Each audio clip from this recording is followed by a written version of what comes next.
three-level DBMS architecture, which is taking care of all these three things which I just now discussed.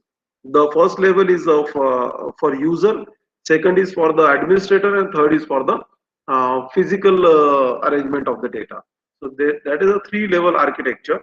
This is a brief diagram, overview diagram of that architecture, where you can see the first level is called as a user level or view level.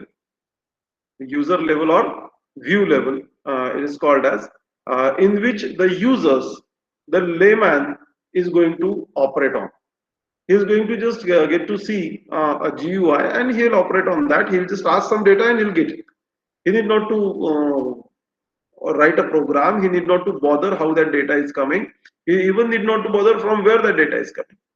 So that is the first layer, which is called as a view level or user level, where maximum number of crowd of DBMS user will be. Okay, maximum users will be at that level. So that is the first level, view level. Second is conceptual level, or also called as logical level, which is the administrative level. It is trying to entertain the user. Entertain in the sense, provide the services to the user, take their queries and answer them with accurate data is the job of that conceptual level. So most of the administrative level users will lie in the second layer of DBMS. That is conceptual or logical level. It is also called as.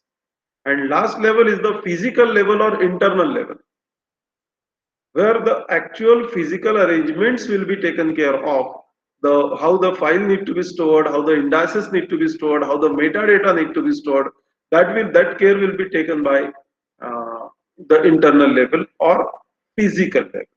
So that is the three-level architecture of a DBMS, and later we have a actual physical storage of database. That is a fourth level, but it is not considered as a level of architecture. That is just a supporting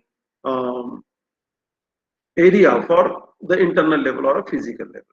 So the external, when I talk about these three different levels, definitely we need to have entirely different structure, entirely different schema for that level. You have a different view, different schema, different accessibility, different authorization for every level.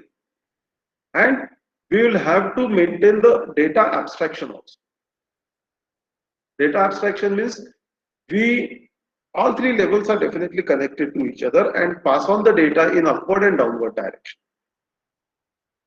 But the first level will not reveal any details of the second level, and second level will not reveal any details of the third level, and vice versa is also true. All those schema are bind in that level, all those definitions are bind in that level. We are not going to reveal it to the other levels. That is called as abstraction. This is called as data abstraction or a level of abstractions. So every level has its own abstraction. What do you mean by abstracting something? Not revealing the details. It's not hiding something. Not hiding something, but not revealing the details because it is not needed to that particular level. That is why it is not revealed. It's not we are trying to hide something from the user level, but user level doesn't need how the schema or how the database is actually stored in the memory. What is the table name or how many tables are stored? All these details need not to be known to the user. That's why they are not revealed to the user. So abstracting something means not revealing the details because they are not needed at that level. Okay, so these three levels of abstractions also happens in all these three levels of DBMS architecture. So for that, of course, we need to have different schemas. That is an external schema or a user schema or a view schema at the external level to describe the various user views. User views matlab, you are a guest user, you get a different view. You are a registered user, you get a different view. You are a paid user, you are going to get a different view. Not only view, but different access levels also. Okay, those will be defined at the first level, user schema. Conceptual schema is the conceptual level to describe the structure and constraints on the whole database for the community of users. Means it has that authorization of providing the access limits to different users. So it describes all the structures and constraints on the whole database. Conceptual level is a logical level. And then you have an internal level, that is the last level, physical level, where you describe the physical storage and the access path and different indices, different, what can we say, metadata, different statistics about data.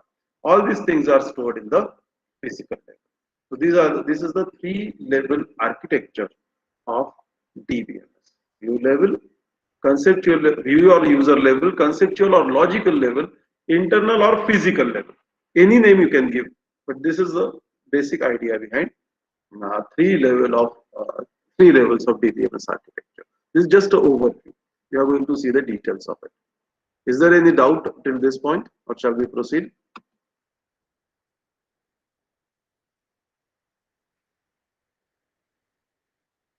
Shall we proceed? Yes or no? Yes.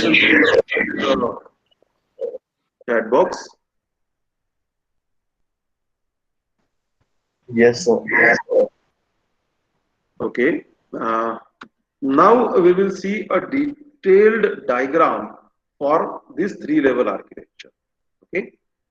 Here is the complete architecture. Here is the complete architecture. Okay.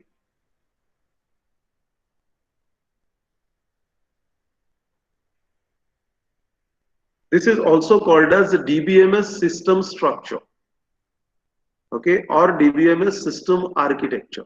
The three-level architecture which we have seen in the previous diagram is now elaborated to a greater extent. Here you can see this part first.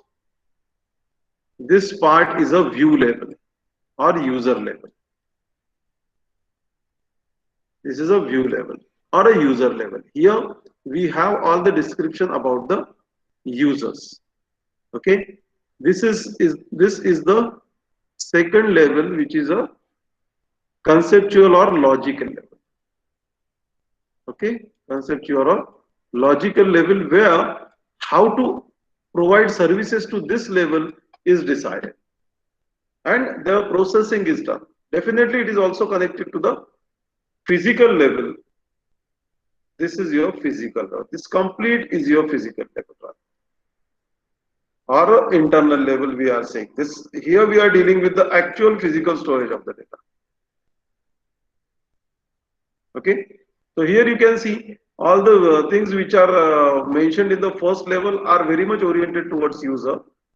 Last level, they are very much oriented towards the physical storage, like buffer manager, file manager, integrity manager, transaction manager, data dictionary, statistical data, indices, data. All these are the storage level or physical level things. And in between these two, the user level and physical level, we have a logical level. Now you must be understanding why I was saying that we cannot avoid the file system. File system exists here. And DBMS, your actual DBMS exists here in the second level, in the logical level. Of course, this is also a part of DBMS, but this is directly interacts with the physical level. This directly interacts with the physical level. Okay, so these are the views, or these are the levels of DBMS architecture. One by one, we will see those levels. The first level, the user level. It describes the users and how the users can access the database. So there we have four types of different users. This question is very common. What are different users of database? There are four types of user. One is the first is the naive user. Naive user who doesn't know anything about that database. Anything. He doesn't know anything about the database. He just have a GUI in front of him, I just clicks on few things, enters few things, and try to access the database.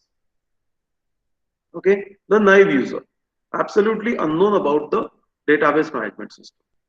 Okay, simply opens a GUI and interact with it. Best is whatever shoppings you are doing or whatever web users are there, or the tailors in the bank or the agents, they have their GUI. They just fill in the data and get the requested data. Okay. For that, we design application interfaces. Okay. That is a GUI. Application interface is provided and through which they will interact with the database. Then we have second types of users. Those are application programmers who write an application program to access the database. They write an application program. They are aware about few details of the database. Few details means the fields and what are their data types and all. Those they will make use of, and they'll write some application programs. They are more literate, or literate in the sense literate in case of database than the naive user. Okay, they write an application program to interact with the database. Then we have sophisticated users. We have sophisticated users who write certain queries in the specified query languages or specified query tools. They know most of the details of the database so that they can access the database in the fullest manner, and also can apply few queries so that the data can be accessed, retrieved, modified also. Okay, so sophisticated users have more authority than as compared to the other two users we have mentioned. They have little more authority, and they are able to write a query in a specialized query language so that they can interact directly with the database, and they know little more amount of details of the database. Okay, so they use query tools or query languages like SQL for time being. As we know that. And most important user in this case is the database administrator. He has whole and sole authority of the database towards him. He can create a database, he can modify the database, he can delete the database, he can um, impose the constraints on the database, he can impose the integrity on the database, he can maintain the concurrency, he can maintain the redundancy, everything. He is whole and sole authority of the database. Okay, he can grant the authorizations also. Okay, so granting authorization is one of his job. Creating the database is another job. Modifying and deleting the database is next job. Modifying the transactions, everything he can do. So this is the most important user. He uses all the administration tools to administrate the entire database. I'm not saying the entire database management system. He administrates the database, whichever you have stored. Okay, so there are four types of users. When we move from left to right, from naive to database administrator, the knowledge about the database increases. Naive user is absolutely unknown about the database and its structure, whereas data administrator is a person who himself defines that structure. So there are different users with different tools like application interfaces, application programs, query tools, and administrator tools. They are manipulating or they are communicating with the database. This is the first level, that is a view level. Today's lecture is quite theoretical, but try to understand, because if these concepts are clear, then of course definitely the rest of the concepts will be clear. Now everyone is going to write some query. Everyone is going to write some query, and that will be processed. Query has to be processed. The way we compile a program, the way we process a program, C program, similarly we can process a query. We have to process a query. Okay. So there are two types of queries a query processor gets.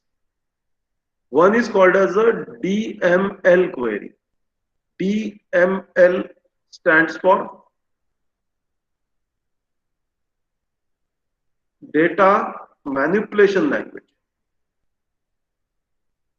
Data manipulation language means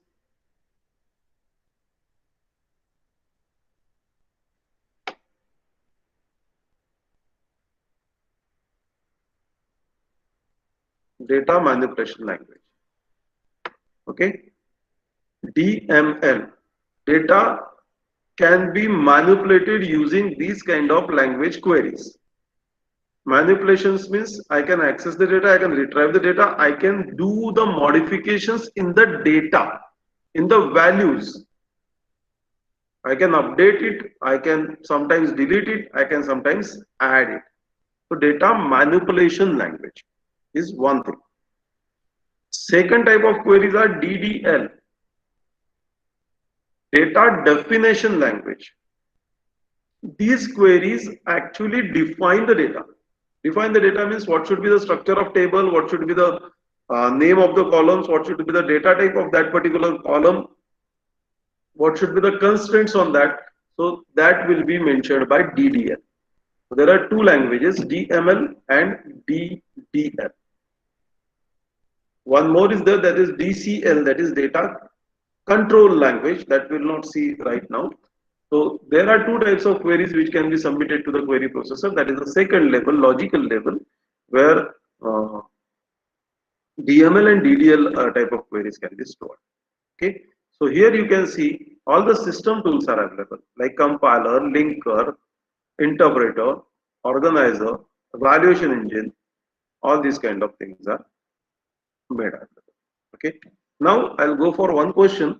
Again, this I might have used it, but now as you have grown up, I want, what do you mean by a compiler and what do you mean by an interpreter?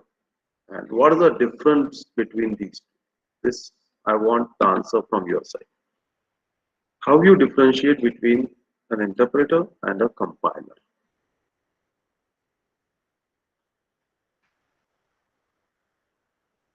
Can any one of you answer this?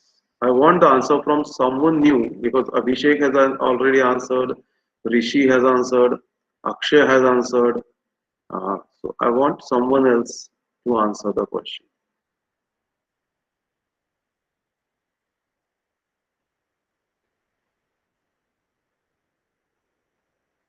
What is the difference between a compiler and a uh, interpreter? Can anyone from the third year of engineering can tell me this clearly and precisely? Sir, a compiler scans the entire program and translates the code to machine language, the code we write. Huh? And the interpreter analyzes the, like it pre-analyzes the source code. Uh, how how it analyzes it? Uh, Means analyzing means what exactly it does? like it just takes one statement at a time and converts it to machine code like that. So both ultimately converts the source code into machine level language. Yes, sir. Only you mean to say compiler does it complete one at a time, and interpreter does it line by line. Yes, sir. Anyone else?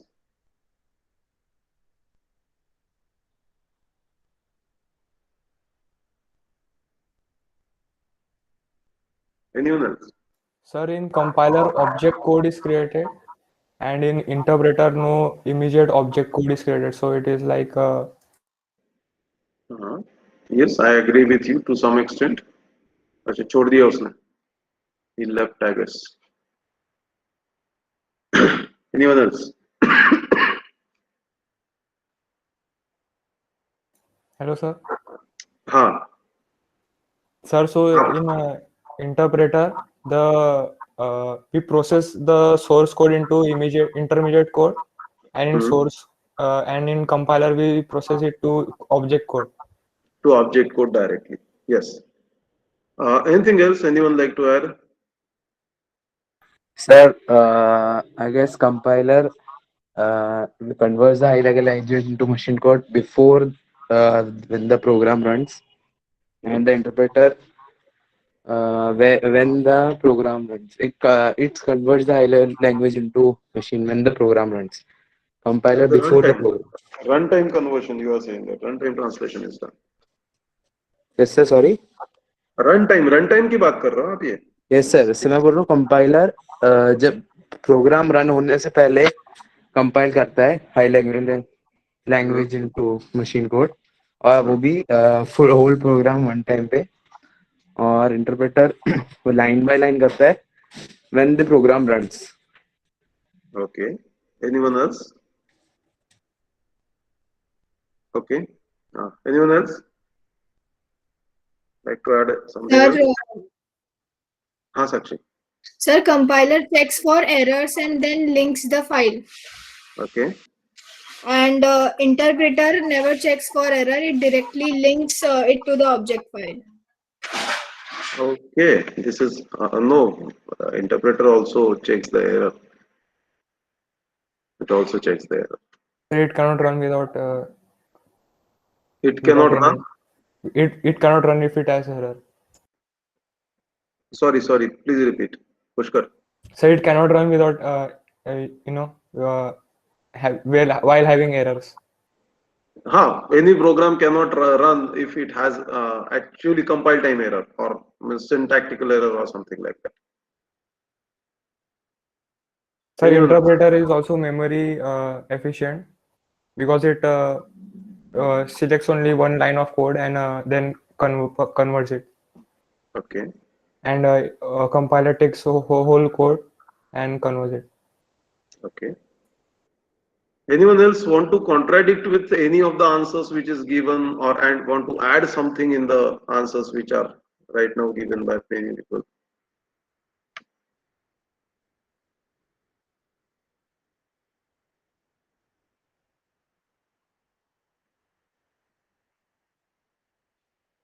Fine. Interpreter, of course, both functionality of both is more or less similar. Both of them checks the error. Both of them converts the program into system level conversion. Of course, there are many other things which are coming into picture, like compiler converts the code into object level code, and then it is converted by the assembler to the machine level code. In between, you have linking of the files happen. Similarly, in the interpreter also, it also checks the error. It also try to convert the program into object code. And only thing is, in interpreter, as rightly answered by I guess Pushkar, that it doesn't directly converts the code into object level code, but it designs some intermediate code which can be run on any of the platforms or any of the processors which are available with us. And yes, as the name suggests, it interprets and then only it converts the code, whereas compiler simply converts the code line into object level language if the if it is syntactically correct. Okay, but your interpreter checks the semantics also, whether it is semantically correct or not, and that is why DML queries are the manipulation queries. If the syntax is correct, then it has to be executed no matter what output it is generating. Whereas DDL queries are submitted to DDL interpreter, where we need to actually, yes, I can use the word analyze whether the query is executable or not. Means if I am creating a table, I have written the name of table and I have written 4-5 attributes into that and try to create a table. At that time, it will first interpret whether that creation of that table is feasible or not. Do we have that space? Do we support those kind of data types? Does it have a primary key properly defined or not? Are the constraints properly defined or not? All these things it will check, and then only it will create that table. That means it has to interpret the correctness of that query, and then only it has to be connected. Okay, I'll just go for the initial diagram. Now you can see, I'll clear these. Here you can see the connections. Now, is it visible to you on your side? If it is small, just zoom it to that particular area. Here you can see, as I said, the nav user is using the application interfaces, and those interfaces are connected to the application program object code. मतलब क्या हो गया, हमने एक programme लिखा और programme का जो आउटपुट स्क्रीन है ना, वो अगले को दे दिया हमने. We have given it to the user, and user is just entering the input and pressing the enter. That program need to be executed now. Okay, that is why this is normal program code which will be containing the DML queries, and it will be handled by the DML compiler. It will be handled by the DML compiler. Okay, whereas these application programs, if they are written, they are compiled. They will be converted into an object code. They will be then handled by the DML queries, and again the same path is going to happen. Okay, so these two users are using this. Now I am no sophisticated user, I know how to write a query. I'll be directly submitting the query to DML compiler. Okay, here only the syntaxes of the query will be checked, and the compiler is going to will try to execute it. Okay, whereas the DBA, that is database administrator, can write a DML query, also can also write a DDL query. If it is a DDL query, it will be submitted to the DDL interpreter, and DDL interpreter is going to get that structure or schema defined. And then you can write DML queries where you can write the or insert or delete the data, whatever you want. So these are the systems program which come into picture. You have a compiler and linker for application program exclusively, but for all types of DML queries, you have a different DML compiler and organizer. Every query which may be submitted by any of the user is a DML query which may be submitted by any of the query, user will be submitted to DML compiler. This DML compiler submits it to the query evaluation engine. What is query evaluation engine? Query evaluation engine is a system tool which decides how the query need to be defined. I'll take a very small example. If I have a database of say 10k entries, 10,000 entries, I have another database located at different location with 100k, means 1 lakh entries. Okay. Now, some way I need to integrate these two. Okay, say I'll take a random example, as this is located in Mumbai. Okay, and this is located in let us say this New York. Okay, this 100k database is located at New York. 10k database is located at Mumbai, and I am executing the query in Mumbai. Query is executed in Mumbai, and I need to, for that query, I need to integrate or take help of these two databases. Okay, the 10k database and 11k database.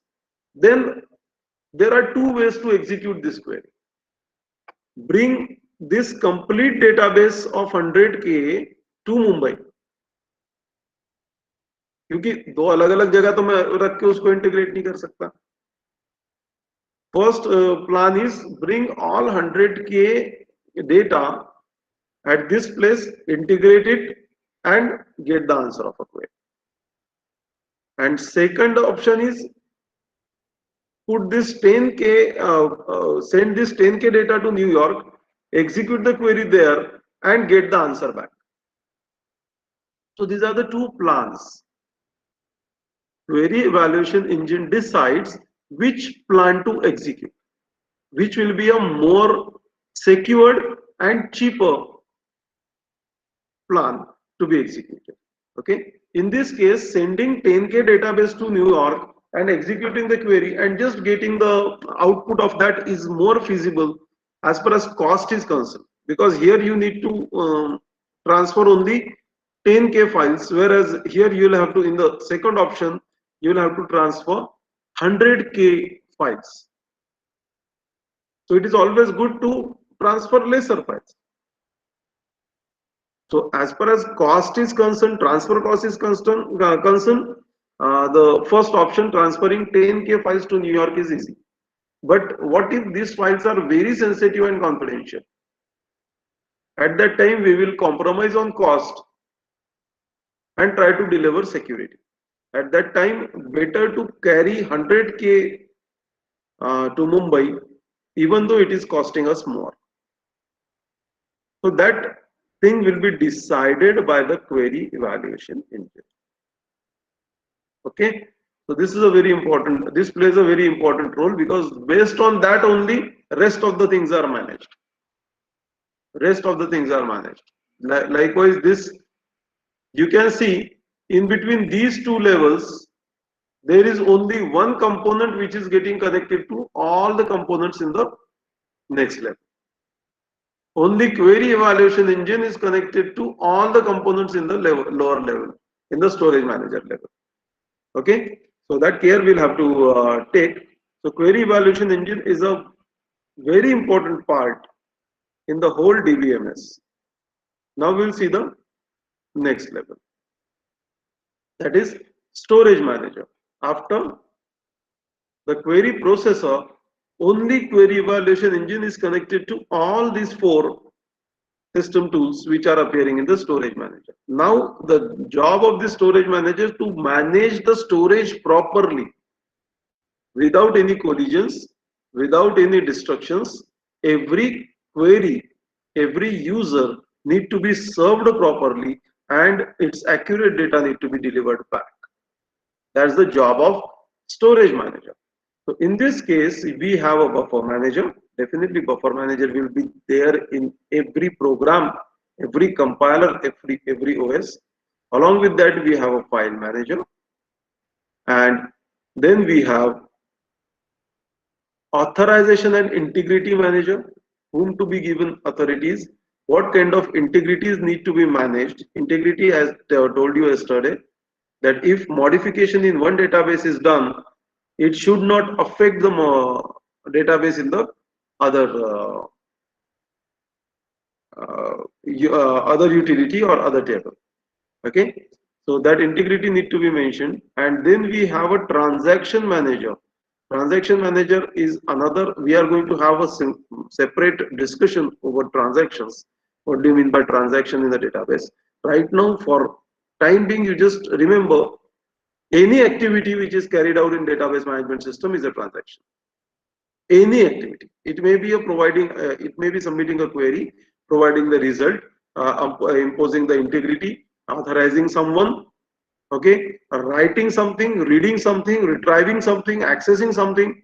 Any activity which is conducted in DBMS is called as a transaction.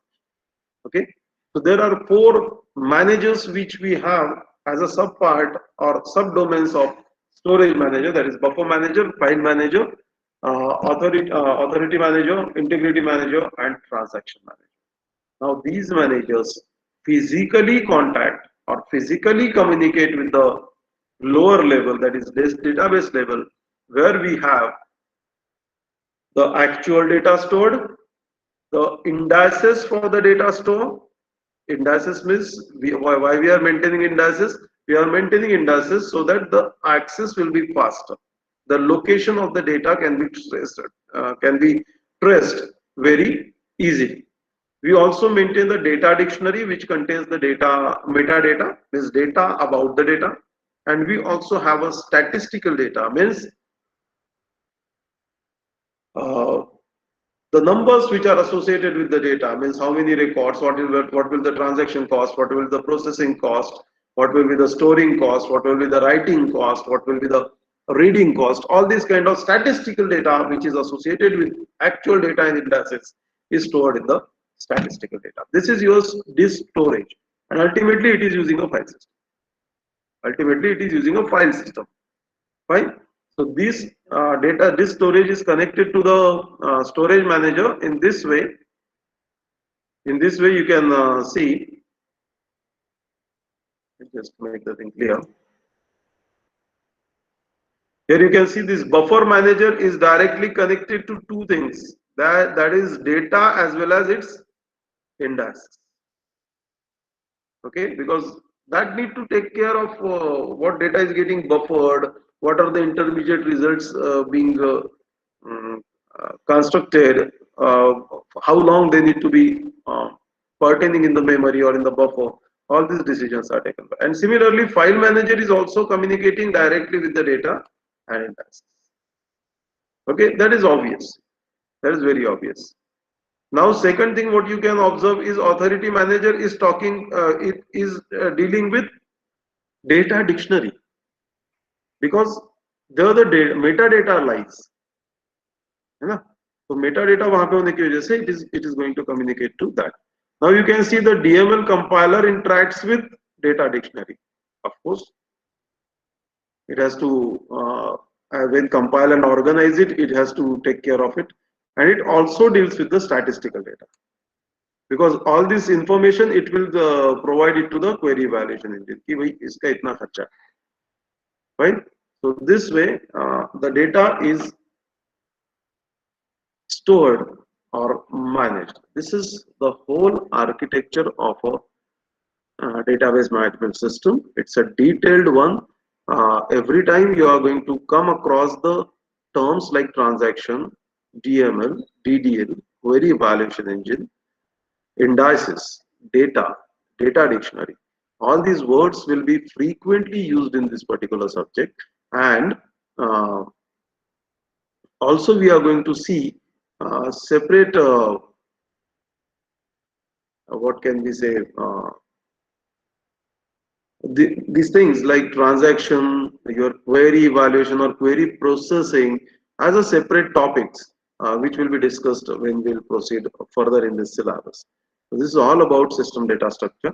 In the next lecture, we are going to see about how these databases look like, what are the different models of a database, and how they can be created. Okay, so for today, this is all from my side. If you have any doubts, you can definitely ask. Hello sir. हाँ, sir जैसे अभी कोई system बना रहे हैं, उसमें हम लोग मतलब बैकएंड बनाया है, डेटाबेस बनाया है. हाँ. तो जितना भी हम लोग डेटाबेस बना रहे हैं, डेटाबेस मैनेजमेंट सिस्टम या स्टूडियो जो भी है, उसके ऊपर जितना भी हम जैसे टेबल्स बना रहे हैं, व्यूज बना रहे हैं, कुछ भी बना रहे हैं, तो वो सब व्यू में ही आएगा ना. जो आपने 3 लेवल बताया, उसके ऊपर वाला ही लेवल हम सिर्फ करते हैं ना उसमें. नहीं, आप उसमें कंसेप्चुअल लेवल करते हो. एक्चुअली आप लॉजिकल डिजाइन कर रहे हो, और जो मुझे दिखेगा, जो आप सॉफ्टवेयर बनाओगे, जो मुझे दिखेगा वो व्यू लेवल रहेगा. अच्छा, है ना? आप जो कर रहे हो आप कंसेप्चुअल लेवल पे कर रहे हो, लेकिन आप ऐसा कर सकते हो कि एक यूजर को आप सिर्फ एक ही स्क्रीन दिखा सकते हो, दूसरे यूजर को आप थोड़ा कुछ मॉडिफाई करने का ऑथोरिटी दे सकते हो, तो एक या दो लेवल पे आप उसको एक्सेस दे सकते हो. So you are designing the conceptual schema, and then when you will design the GUI of that program, that will be your view level. Okay.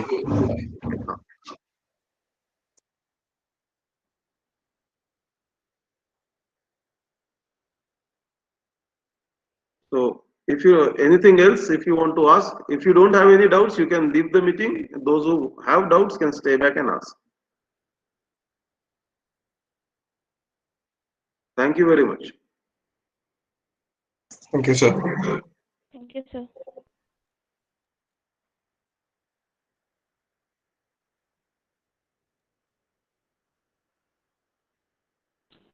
Sir, where can I get the recording of this lecture? Okay. You haven't joined that, no? I'll send today the instructions of, you just join the Moodle course, and there on daily basis I'll upload the lecture. Okay, so you'll get those lectures. Okay, sir.